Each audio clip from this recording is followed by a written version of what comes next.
लक्षण धैर्य है। किसी भी परिस्थिति में हम धैर्य को न छोड़ें। हमारे जीवन में जो घटनाएं घटती हैं, अच्छी या बुरी, जैसा भी आता है वो हमारे अपने पूर्व कर्मों का फल है। और प्रारब्ध को बदलने के लिए यदि हम तैयार रहते हैं या करते हैं तो ये हमारी मूर्खता है, उसी में हम फंसते हैं।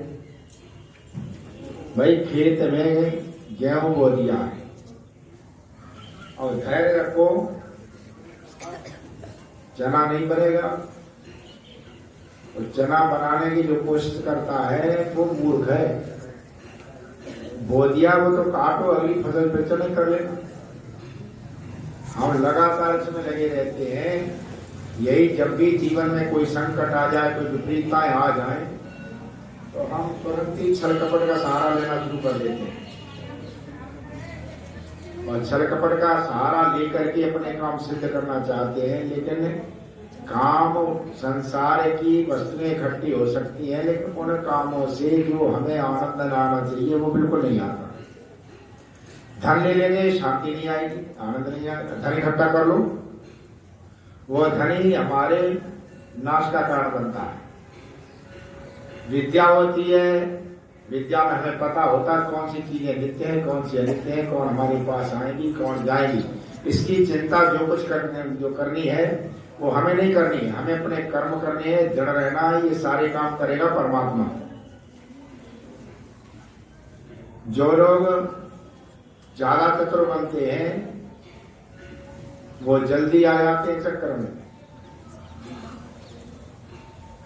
महाकवि शंकर ने लिखा है, शंकर काट नहीं सकती है कुटिल भरी चतुराई।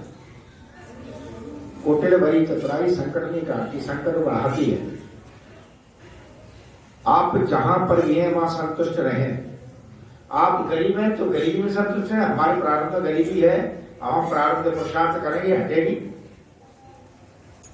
यदि आप गरीबी में हैं, उनमें हैं, फिर इधर उधर करके हेरफेर करेंगे तो हेरफेर उसमें चलती है। क्योंकि ये कोई सरकार, ये तो है नहीं, वो सरकार इतनी कर दी है कि आप इधर से उधर न कर सकते हैं और सबको जानती है। धैर्य रख करके लगे रहिए। बहुत से लोग ये कह देते हैं कि देखो पाखंडियों के पास कितना पैसा है और देखो कैसे महल खड़े कर लिए, पर वो पाखंडियों के दिल को टटोलो। हजारों करोड़ रुपया आया और यदि उन्हें रुपया का उद्देश्य आनंद था वो मिल जाता तो फिर ये साधु संत भी जो नरेंद्र गिरी जैसे आत्महत्या क्यों करते? तो हजारों करोड़ के मालिक रहे, हजारों करोड़ का मालिक आत्महत्या कर रहा। इससे क्या सिद्ध हुआ? पदवी उस पर थी, पूरी अखाड़ा परिषद का अध्यक्ष था। अखाड़ा परिषद का अध्यक्ष हजारों करोड़ रुपए, फिर भी आत्महत्या करी। पाखंड फैला करके, खूब पैसा इकट्ठा करके, राशि ठाट हो करके राम रहीम जेल में पहुंचा, रामपाल जेल में पहुंचा। तो दुनिया में कहावत है ना, आप जैसे कहते हैं कि चोर को खाते हुए न देखो, पिटते हुए देखो। अब जाकर सुधार होगा, है ना। चोर को खाते हुए मत देखो, पिटते हुए देखो। तो पिटेगा कहीं के चक्कर में आ जाए, पिटेगा। चोर को खाते हुए देखो, पिटते हुए देखो। तो फिर क्या होता है कि उससे आत्म सुधार होता रहता है कि तेरी हालत यही होगी। तो आदमी पूरे कर्मों से बच जाता है। हमें करीब मथुरा में 30-32 साल हो गए और 20 साल हम यहां रहे, लगभग 20 साल। 20 साल हम अपना प्रचार करते रहे, ये करते रहे। इधर हमारा सोने वाला कमरा था ये, और कमरे में खिड़की नहीं थी।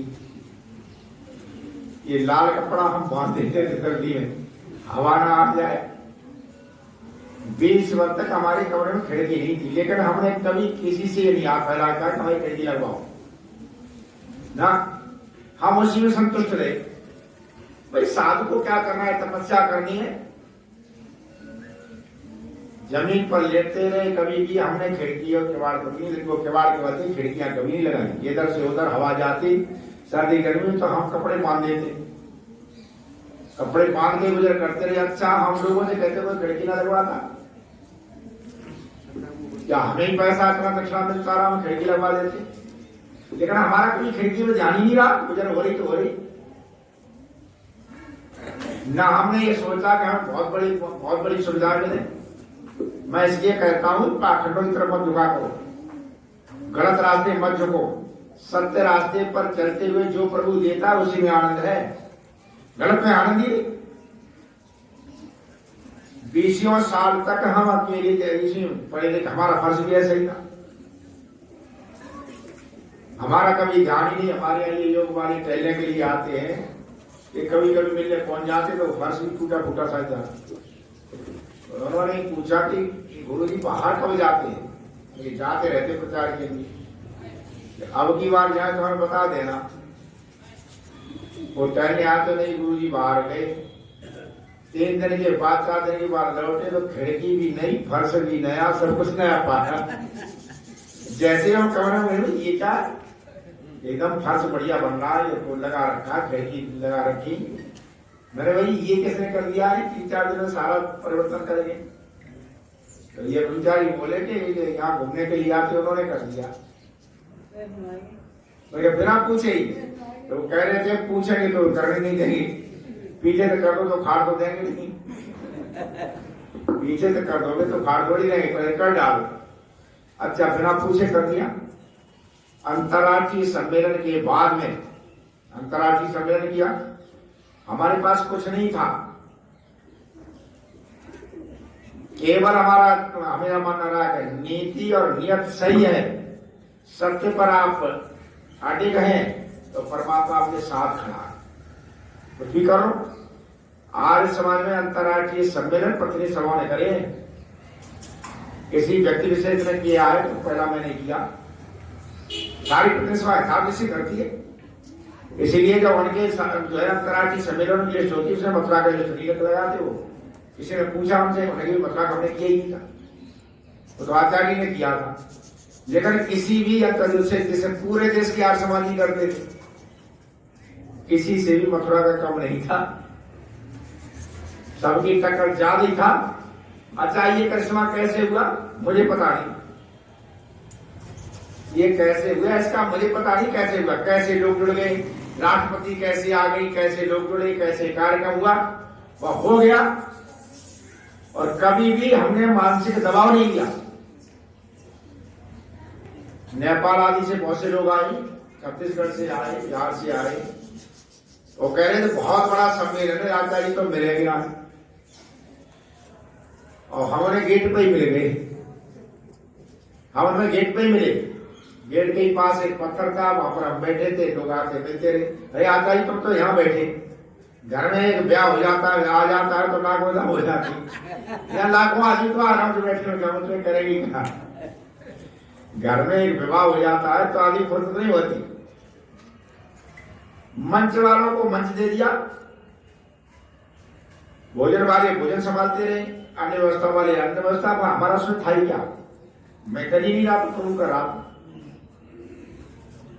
कर नहीं रहा तो मैं कहीं पर नहीं। जगह की समस्या थी, इतना बड़ा सम्मेलन कहाँ हो, ये रामलीला मैदान देखा जगह नहीं थी। चले गए उधर, देखते देखते वो डॉक्टर महेश्वरी का वो पड़ा हुआ फील्ड बहुत बड़ा, अब तो वहां फैक्ट्रियां बन गई, वहां 30-35 एकड़ जमीन पड़ी।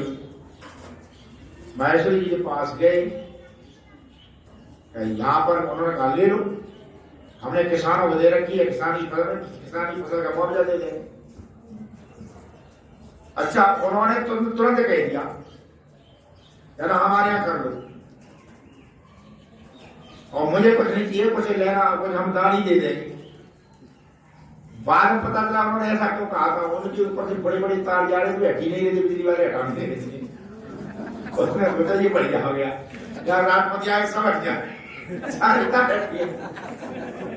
बाद में पता चला तुरंत एक आम पैदा हो जाती चंदा की पता लगा प्रचार हो जाएगा, सारी बिजली तार को पूरी तार लगाई वो हट नहीं रही वहां से, और राष्ट्रपति आए सारी तार हटाएंगे तो नया सारा काम हुआ, नहीं हमारा काम बन गया।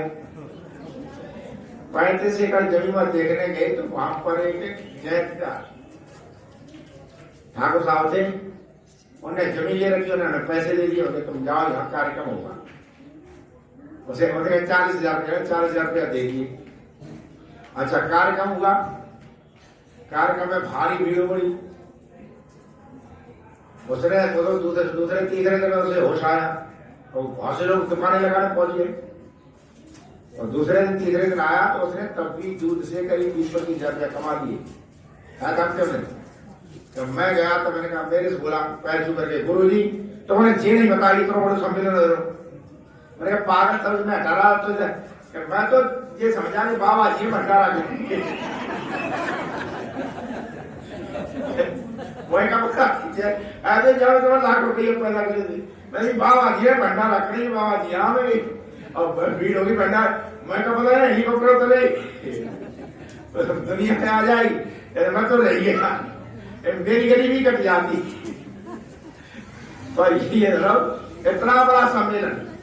अब वहां के लौट के आए, वो भरवानी बोले कि आचार्य सब काम बनते चले जा रहे, जमीन भी मिल रही है, ये भी मिल रही है, वो भी मिल रहा।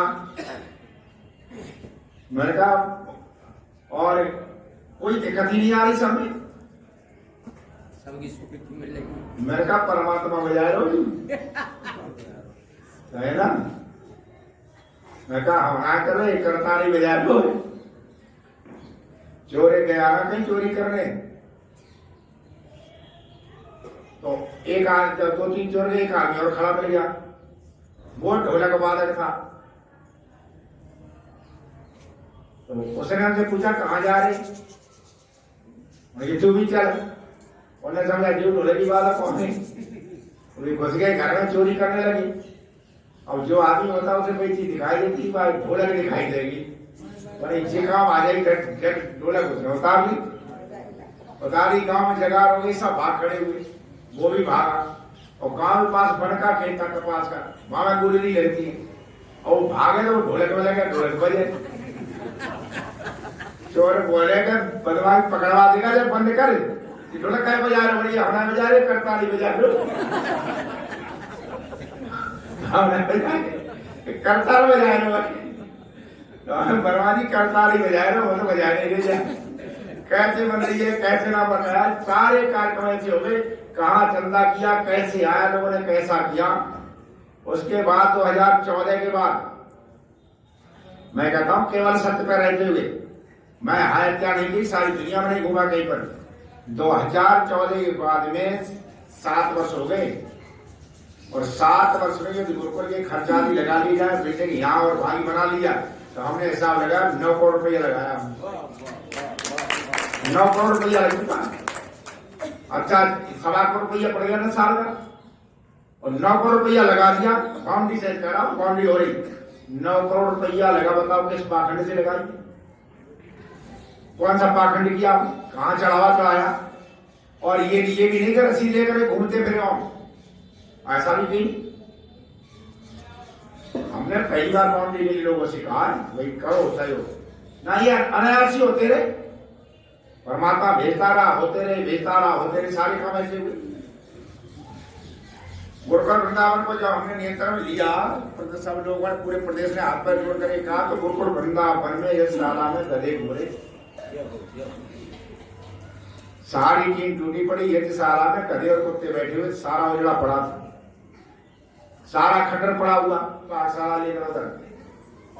मैं जाकर कि ये प्रभु समझेगा कैसे, तेने बैठा तो दिया हमें, पैसा पास नहीं। मैंने कहा कोई बात नहीं, अब जो प्रभु दे रहा है तो करना तो है। वैसे ही सफाई करा दी, थोड़ी बहुत शुरू कर दी। लेकिन ये देखिए खंडर में भी लोगों के गुरुकुल चल रहे और फिर भी बच्चे नहीं मिल रहे। यहाँ खंडर में भी बालक आएंगे, वैसे खंडर में भी बच्चे आ गए, हमारे नाम पर लोगों ने भेज दिए। न कहा खटर को कौन भेजे। अभी 2-3 महीने गुरुकुल को चलाए हो गए थे, वहां की मरम्मत करानी थी, अचानक शर्मा जी आ गई अपने जी। मैंने कहा शर्मा जी कैसे बात करें, न तो किवाड़ ठीक है, न जंगले सही है, फर्श टूटे पड़े हैं, पुस्तकालय सड़ रहा है, कैसे करें इसमें। शर्मा जी कहेगा हाथ में आगे तो करो। शर्मा जी हमें मेरे दुनिया में बहुत आदमी शर्मा जी जैसा उदार आदमी हमने नहीं देखा।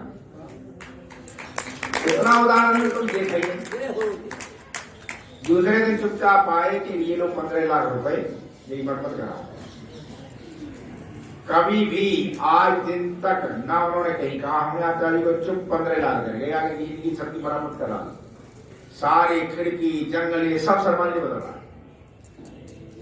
अगले महीने आ गए हमारे कर्नाल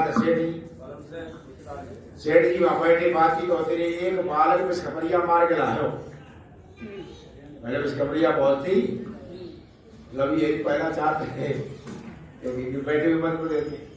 सेठ जी बोले ये तो बहुत खतरनाक है, बालक बाकी बालक खाए जाए, बालक मर जाओ, फिर हमें क्या करूँ पड़ेगा।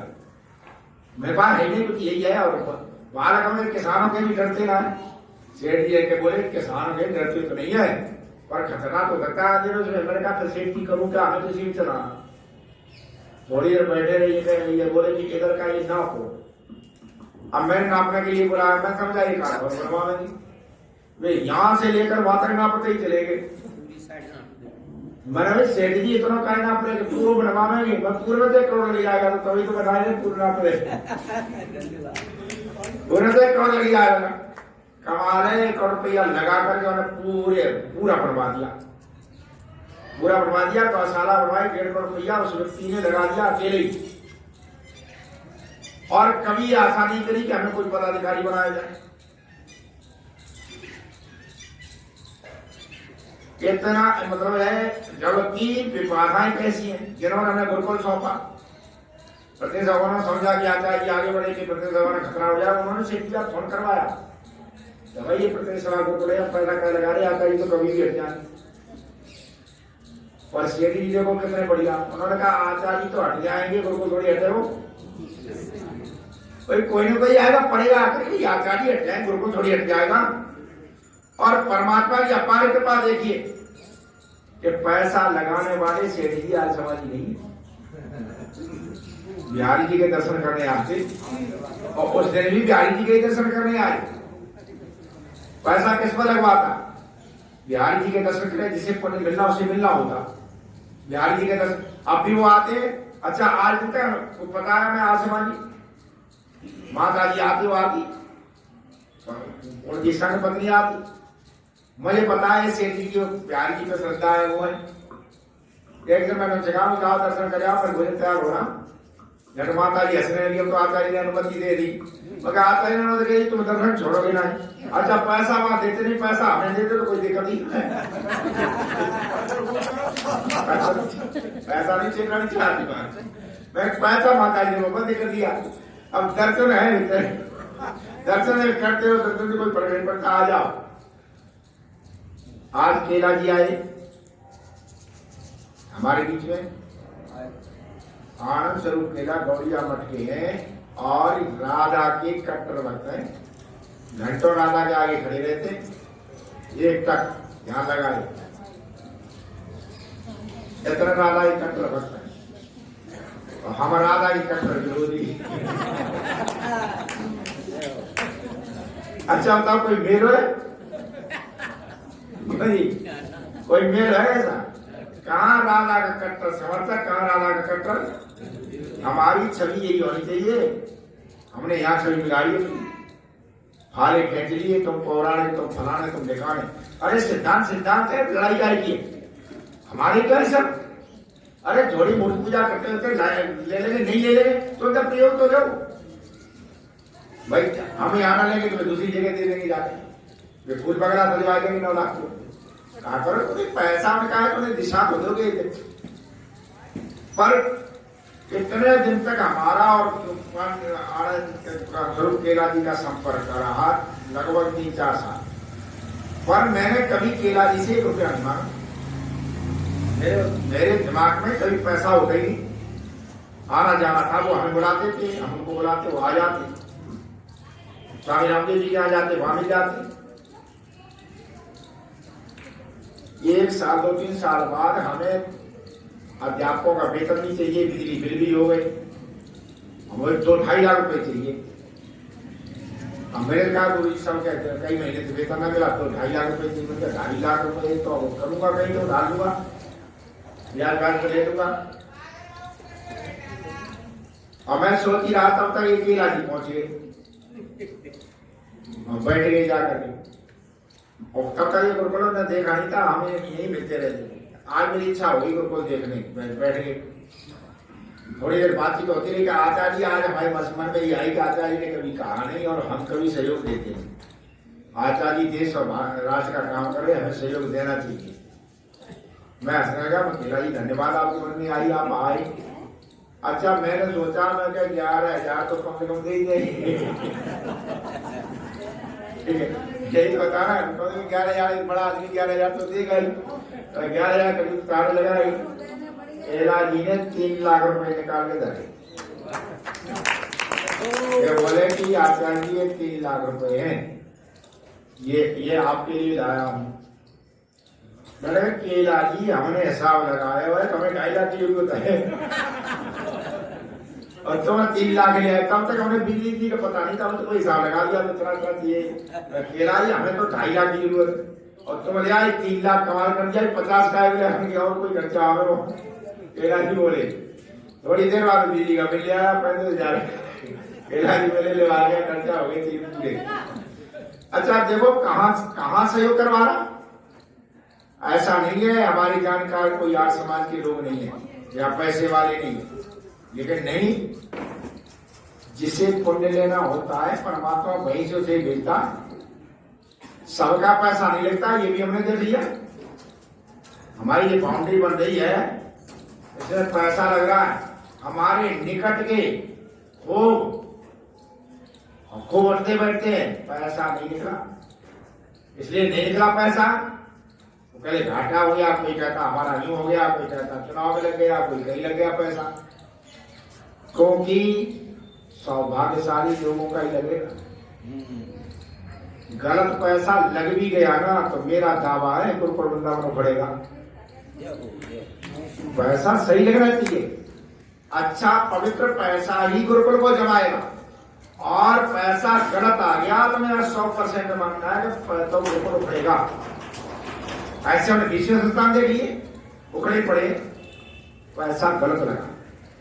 तो सौभाग्यशाली लोग होते उनका ही पैसा लगता है। और इसकी चिंता मत करो, परमात्मा भेजता है। अच्छा केला जी को हम बुलाने नहीं गए, सेठ जी को हम बुलाने नहीं गए।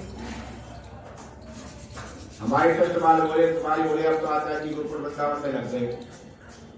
अब जब ट्रस्ट का हो तब ये ट्रस्ट कुछ नहीं बना था। गौशाला बन गई, यज्ञशाला बनी, वृंदावन में हम लगे रहे, यहाँ परमात्मा करवाता। गौशाला बनी, यज्ञशाला बनी, अतिथिशाला बनी, प्रकाशन बना, अब ये वानप्रस्थ आश्रम बना।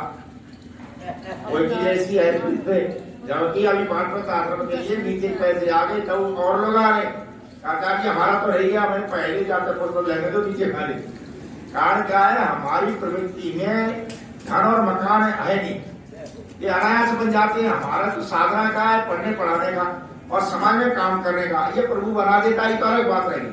हम इसके लिए कोई प्रयास करते होते बिल्डिंग बन जाए, लेकिन फिर भी बन रही। इसके लिए हम प्रयास करते हैं, फिर भी बने। अब कल परसों एक सेंचर आए, अजी हमें मना क्यों कर दिया जो दूसरे को पैसा लगाया। मैंने कहा मना तो नहीं किया, मैं सोनू से मिला कहता था लेकिन मना कर दिया। मैंने मना तो नहीं कर दिया वास्तव में, लेकिन जब ये पूरा हो जाए फिर सोचेंगे ऊपर बनाओ कि ना बनाओ। मैं कभी तो सोचता रहता हूँ, जो देखो योग्य होगा उत्तराधिकारी तो अपने आप कर लेगा और नहीं होगा तो जो खंडर हो जाएंगे। क्या पैसा कम में क्यों लगाना। कहावत ना, पूछ सपूत तो काधन संचय, पूछ का पूछ तो काधन संचय। आचार्य जी जब यहाँ से गए वेद मंदिर में तो हमें कहा दे गए, कुछ नहीं था, कुछ भी नहीं था, कर जाओ था। पर हमने कहीं परवाह नहीं की, सब चला, प्रकाशन चला, ये चला, वो चला, सारा बदला। सारा बदल गया। पुराने लोग जानते हैं शिविर में कितने आदमी आते थे।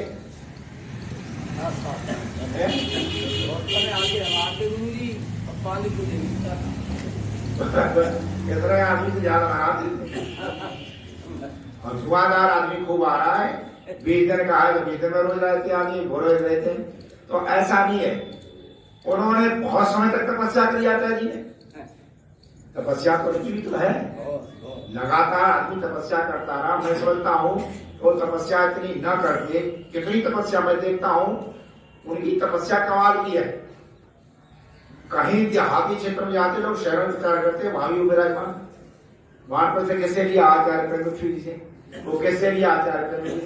देहात में जा करके तपस्या करिए, अगर तपस्या न करिए। उनके जमाने में होता क्यों नहीं था? उनके जमाने में पैसे नहीं था। आचार्य में पैसा कहाँ था? और किसी के भी पैसा नहीं था। उस जमाने में पैसा नहीं था, इसीलिए उस जमाने का आदमी और दान विचार नहीं कर पाता था। पैसा है तब भी हिम्मत नहीं पड़ती उसकी। ये नए नए बालक है ना, जब नए पैसा पाए, नए जमाने में पैदा हुए। मैंने स्वयं देखा है, बाप कराचा जी को दे दे दक्षिणा और 100 रुपया दे दिए। अब वो पुराना बाप ढंगा बैठा हुआ, वो कह रहे 100 रुपया तो कभी ना देंगे। अब 100 रुपया ना देंगे हम, ये कोई बात 100 रुपया कोई रुपया होती है। तो वहां बोलोगे तू दिया, हम तो 2100 देंगे, 2100 देंगे। उसके जमाने में पैसा है, पुराने में पैसा था ही नहीं। पैसा कहाँ था? लोगों के पास पैसा था ही। और आचार्य जी उसमें क्या करते, या कार्यक्रम होता तो फिर आचार्य जी को मांगना पड़ता, भाई कमी पड़ रही है दो। यहाँ सत्संग होता था तो 5-5 रुपया मांग रहे थे, अभी 5 रुपये कोई देता है। प्रसाद आकर बाद में कहा ये बंद करो, 5-5 जिसे देना है चलेगा। आड़े लोग आते, बढ़िया लोग आते, नहीं आते तो मालूम बस प्रसाद साल करते हैं, सवाल नहीं तब प्रसाद आते रहते। अब भंडारे हो रहे सभी को मिला। तो ये निश्चित रूप से समझिए कि आप सब कीजिए। महर्षि दयानंद ने तपस्या की, लोगों ने इतना दिया, मुझे नहीं लगता है कि आप समाज के जितने मुझे उत्तराधिकारी समाधि नहीं पाए, इतना दिया। कहीं चले जाओ, आज हमारे पास स्वामी रामदेव से एक बार बातचीत होती रही, वो कह रहे हैं हमारी सारी संपत्ति लगा दो ना तो आज समाज का 10वां हिस्सा भी नहीं।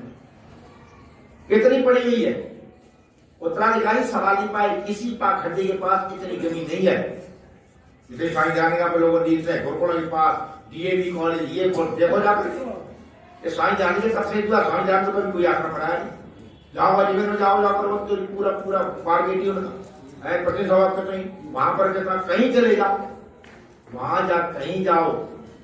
हमारा एक बार ब्रह्मचारी कुल्लू मनाली चला गया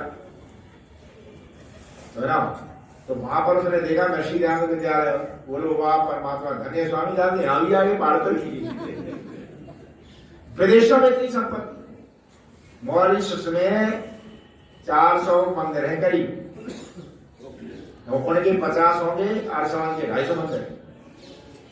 मॉरिशस में तो इतना बड़ा प्रचार है, तो प्रचार होगा। तो अब भी हमारा मानना यही है कि अपने व्यक्तिगत जीवन में, सामाजिक जीवन में समाज के प्रभाव में मत बहो, युग के प्रभाव में मत बहो। ऋषि दयानंद की बात हम क्यों कर जाते हैं? हम दुनिया को देख करके ऋषि दयानंद की बात करते हैं। क्या ऋषि दयानंद को देख करके दुनिया से बात करें तो कटने का सवाल ही।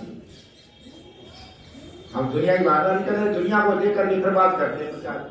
ऋषि को देख करके ना बात करो, ऋषि को देख के बात करोगे, दुनिया से बात करोगे तो बात सुनी जाएगी। और दुनिया को देख करके ऋषि की बात परोसोगे तो तुम स्वार्थी हो, कहने नहीं जानते ढंग से। तो इन सारी चीजों को अपने जीवन में भी अपनाएं, सामाजिक जीवन में भी अपनाएं, पारिवारिक जीवन में भी अपनाएं। सत्य ऐसा है जिसका मूल बहुत गहरा होता है, उसे कोई उखाड़ नहीं सकता। सत्य का मूल इतना गहरा होता है, उसे उखाड़ने का सामर्थ्य किसी का सहज नहीं है। इसलिए भ्रमित मत हो जाओ कि सत्य पर चलेंगे तो नाश हो जाएगा, ऐसा तो होता ही नहीं। सत्यनिष्ठ आदमी दुनिया में टिकता है, वही आगे बढ़ता है। जो गलत पर गया तो प्रभु अपना नाश, सत्य ही रक्षा है और सत्य का नाश है। सत्य नहीं माना, सत्य का नाश हो गया, और सत्य स्वीकार कर लिया, सत्य की रक्षा हो गई। अपने यहाँ पर लोगों को इतना गहराई तक सत्य की प्रतिष्ठा थी कि लोगों ने घर घाट सब बेच दिए पर सत्य नहीं छोड़ा। राजा दशरथ ने शरीर दे दिया, संपत्ति चली गई, पुत्र छोड़ दिए, दुनिया सब, पर सत्य से मुख नहीं मोड़ा। वो कहते थे सत्य ही जीवन है, सत्य ही परमात्मा है। जो परमात्मा ना छूटे दुनिया भरी छूट जाए। वो परमात्मा सब स्वरूप मानते नहीं छोड़ते। तो कुछ दिनों हो सकता है, लेकिन जो सत्य होता है वही आगे टिकता है, वही आगे बढ़ता। असत भूमिया में जाएगा, वेद मंत्र कहता है असत भूमि में पैदा होता है और अंतरिक्ष में छा जाता, बहुत जल्दी छाता। असत्य एकदम छाता, असत्य भूमि में पैदा होता और अंतरिक्ष में छा जाता है और फिर उसी असत्य यात्रा करवाने वाले सिर पर गिर करके नष्ट कर देता, उसी के ऊपर गिरता करके। बहुत देख लो हमारे जितने जितने लोग चले। तो ऐसा सत्यनिष्ठ जीवन अपनाए। इसलिए महर्षि ज्ञान ने आज समाज के नियम में लिखा है, सत्य के ग्रहण करने और असत्य के छोड़ने में सर्वदा उद्यत रहना चाहिए। पर सत्य का स्वरूप बड़ा विस्तृत है, यह समझ लो। सत्य का स्वरूप बड़ा विस्तृत है। सत्य का स्वरूप केवल इतना नहीं कि हम सत्य कहते हैं। सत्य का स्वरूप बहुत विस्तृत है। अपनी जय के लिए हमें देखा ना, पेड़ लगाने के लिए, सत्य की रक्षा के लिए पेड़ जब लगाया जाता है तो आसपास कांटे भी लगाए जाते हैं, हमारे पशु खा जाएंगे। पेड़ बड़ा हो जाता है तो किसी विमान को कोई दिक्कत नहीं ना। इसी प्रकार सत्य की रक्षा के लिए बहुत कुछ करना पड़ता है। जैसा लिखा, युद्ध में जय के लिए केवल नहीं, युद्ध में जय के लिए केवल नहीं बल चाहिए, कुछ बुद्धि का भी घातवा छल छल कौशल चाहिए। संसार कहाँ पर है, मायाचारी व्यक्ति कैसा है, कहाँ पर है। देखो ड्राइवर हो गए, और ड्राइवर होने का मतलब केवल गाड़ी चलाना नहीं है, और कहाँ ब्रेक लगाना है ये तो अपने कल तो सोचो। कहाँ रेस देनी है, कहाँ ब्रेक लगाना, कहाँ धीमे चलानी है, कहाँ पर हॉर्न बजाना है, ये सब अकल की बातें हैं। उसी तरह सत्य पथ पर चलते हुए हमारा कहाँ पर विजय होगा, कहाँ पर हमें क्या करना है, कहाँ पर नहीं करना। उद्देश्य क्या होना चाहिए? सत्य। उद्देश्य क्या होना चाहिए? सत्य होना चाहिए। शहर में एक आदमी, शहर में एक शहर से बाहर जा रहा, एक शहर के अंदर आ रहा। हमें एक आदमी ये प्रश्न किया कि आप सत्य के इतने आगे हैं। कृष्ण ने महाभारत में तो दुनिया को झूठ बुलवाया, महाभारत में तो कृष्ण ने दुनिया की झूठ बुलवाई, ये क्या वो क्या, हम क्या अभी समझे नहीं। शहर में दोनों हैं, एक शहर के बाहर जा रहा है, एक शहर के अंदर आ रहा है। तो वो भी शहर में, शहर के बाहर जा रहा है, शहर के अंदर ही आ रहा है। शहर के बाहर जा रहा है, एक शहर के अंदर, दोनों शहर में। उसी तरह से एक सत्य की तरफ आ रहा है, एक सत्य से बाहर जा रहा है, तो दोनों वहीं पर। लेकिन ये देखो तो उद्देश्य क्या है? इसका उद्देश्य बाहर जाना, उसका उद्देश्य है, कृष्ण का उद्देश्य सत्य की स्थापना था, और दुर्योधन वहीं पर था, उसका उद्देश्य सत्य का नाश। तो वहां पर दोनों थे इसी संसार में, दोनों काम करें। तो हमें ये देखना है हमारे कार्य का उद्देश्य क्या है। हमारे कार्य के उद्देश्य में सत्य की रक्षा कहां तक हो रही है, कहां तक नहीं हो रही है, वो हमें देखना। तो सत्य के उस स्वरूप को समझो। एक बोला हमसे आकर के, इन उपदेशों ने तो हमें बर्बाद कर दिया। एक ने कहा हमें बर्बाद कर दिया, क्योंकि हमारा एक अधिकारी भ्रष्ट था, हम उसके खिलाफ खड़े हो गए। तो कहते उसने हमें बर्खास्त करवा दिया, वर्षों से लड़ाई लड़ रही, बताओ बाहर नहीं हो पा रहे। मैंने कहा तू समझा ही नहीं। हमने कहा सत्य की जय होती है, ये भी तो सत्य था कि वो तेरा अधिकारी तेरे से कई गुना अधिकार संपत्ति, ये तो सत्य है। सत्य है कि नहीं है भाई? सत्य है कि किससे तो लड़े जाकर वो शक्तिशाली हो जा रहा था, ये सत्य है कि नहीं? वो शक्तिशाली था तो यही जीता, यही जीता। तो ये तो सोच लो जाकर के, तो सीधे हाथी से भिड़ जाओ जाकर के, तो ये तो देखो हाथी है, इससे भिड़ नहीं सकते। तो उसी तरह हमें लड़ना होता है। देख तो लो कि इससे लड़ाई पेश जाएगी नहीं, चाहे अपना नाश करा बैठो। हमें अपना सामर्थ्य देखना चाहिए कि हमारा सामर्थ्य इससे लड़ने का है कि नहीं, अधिकार है नहीं, वो है नहीं, हम लड़ेंगे जाकर वो नाश कर देगा। तो उस नाश करने को नहीं, ये देखना चाहिए सत्य ये भी है। वो किसी गुरु ने कह दिया उससे, चेला से ईश्वर स्वरूप व्यापक है, कण कण में समाया, सब में ईश्वर को देखो। और चेला जा रहा, उधर से हाथी आ रहा, हाथी बिगड़ गया, बिगड़ा हाथी नहीं छोड़ता नहीं, और सब आगे चेला हटे नहीं, तो ईश्वर है ही, गुरु ने कह दिया हम तो ईश्वर के सामने जा रहे। हाथी ने उठाया, सूंड से पहन दिया, हाथ पैर टूट गए। तो हाथ पैर टूट गए तो अस्पताल में भर्ती कर दिया। गुरु जी को पता लगा, चेला के हाथ पैर टूट गए। गुरु जी गए वहां अस्पताल, बेचारा पट्टी कर आई पड़ा। गुरु जी ने क्या हाल है? गुरु जी तुमने मरवा दी, तो हाथ पैर तोड़वा दिए हमारे। तो हमने कहीं तोड़वा दिए? तुम्हें कही तो सब में व्यापक है, पेड़ पौधों में सब प्राणियों में ईश्वर व्यापक है। हम चले गए, हम ईश्वर व्यापक है, हमारा क्या बिगाड़ गया?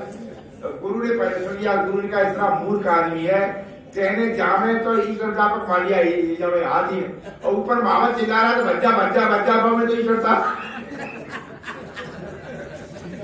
एक महावत चिल्ला रहा था कि भाग जा, तो महावत में ईश्वर नहीं माना, वो तो चिल्ला रहा था भाव में तो ईश्वर था। यार इसमें ईश्वर तो उसमें तो उसकी तो थल्ले था। तो हमें ये भी सुनना चाहिए, कहाँ महावत चिल्ला रहा है, भाव में ईश्वर है।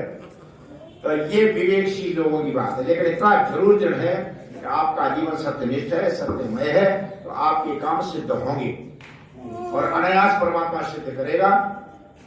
ये हमारे जीवन में कई बार अनुभूति है। हम कभी किसी इस काम पर हाथ डालते हैं तो वहां फेल नहीं होते। हमारे जो कार्यकर्ता लगे हैं वहां पर बाउंड्री करने पर इतनी बाधाएं आ रही, कितनी आ रही, और वो एक ही काम कहते, आचार्य का संकल्प कभी अधूरा रहता नहीं, बाउंड्री पूरी होगी। और दूसरी तरह हो ही नहीं सकता, आचार्य संकल्प किया बाउंड्री होगी पूरी।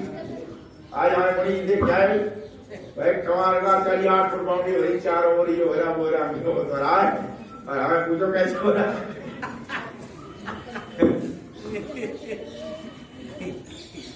तो आशा विश्वास है आप सब इस तत्व को समझेंगे, अपने जीवन में उतारेंगे, विपत्तियों में धैर्य से रहिए और धर्म को मत छोड़िए। निश्चित रूप से परमात्मा हमारा कल्याण करेगा। यहाँ आ जाओ दीपक जी, यहाँ आ जाओ। आज यजमान है परमपिता परमात्मा से हम सब मिलकर के प्रार्थना करेंगे, प्रभु इनको शक्ति भक्ति प्रदान करो कि अपने जीवन में धर्म मार्ग पर चल करके अपना परिवार, राष्ट्र और समाज का कल्याण करने में सफल हो। इन भावनाओं के साथ में यजमान हाथ जोड़ करके बैठेंगे और सब हमारे साथ बोलिए, ओम सत्याः सन्तु यजमानाः कामाः, ओम सफला सन्तु यजमानाः कामाः, ओम पूर्णाः सन्तु यजमानाः कामाः, ओम सौभाग्यमस्तु शुभं भवतु। ओम सत्यं विश्वदेवा स्वस्ति स्वस्तिनो बृहस्पतिर्दधातु। ओम स्वस्ति।